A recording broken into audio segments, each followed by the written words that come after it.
আরে ভাই তোরা খুঁজে পাইতি শহর থেকে বহুত দূরে গ্রামের বাড়িতে এই আয়োজন 360 ডিগ্রি সেলসিয়াসে বাদরামি করে 103 ডিগ্রি সেলসিয়াস জল লইয়ে বয়স দিতে আসি এখন তো বহুত দিনের বহুত পরিকল্পনার পরে আমরা ডিসিশন নিয়েই ফেলাইলাম যে একদিনের জন্য হইলে আমরা মোবাইল ছাড়া একটু বাদরামি করবো। যেই কথা সেই কাম গাটি বস্তা লইয়া রেডি হয়ে গেছি।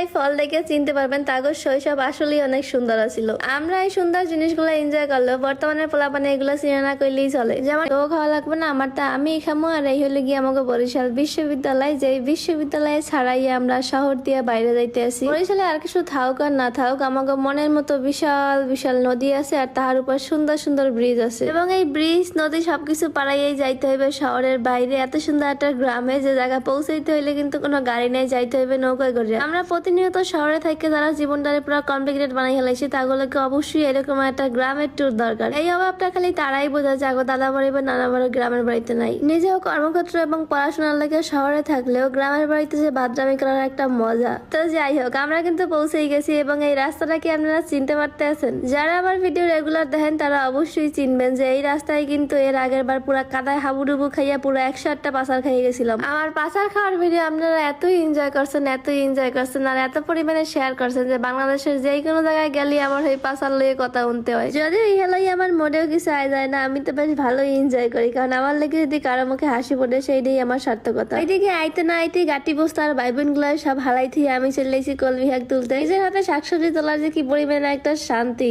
কার কেমন লাগে আমি তো ভাই কইতে পারি না, আমার তো বেশ ভালোই লাগে। আর কেরা কেরা গ্রামের বাড়ি এরকম মিস করেন তারা ভিডিও অবশ্যই শেয়ার করবেন। আর আমার এই 103 ডিগ্রি জল লইয়ে না হেবা জন্য কথা শুনতে যদি কারো ভালো না লাগে তাহলে ভিডিও অবশ্যই ভয়েস ছাড়া শুনবেন। 4 মিনিটের ভিডিওতে বয়স যে আমি প্রায় 1.5 ঘন্টা মতো শেষ করছি, এর মধ্যে কতগুলো আছি দিছি তার শেষ নাই। আরে জীবনে এনজয় করতে হইলে এতটুকু কষ্ট সহ্য না করলে কেমনে হইবে? জীবনে কমপ্লিকেটেড মানে তো লাভ নাই, সবকিছুর মধ্যে আনন্দ খুঁজে নেন তাইলেই জীবন সুন্দর।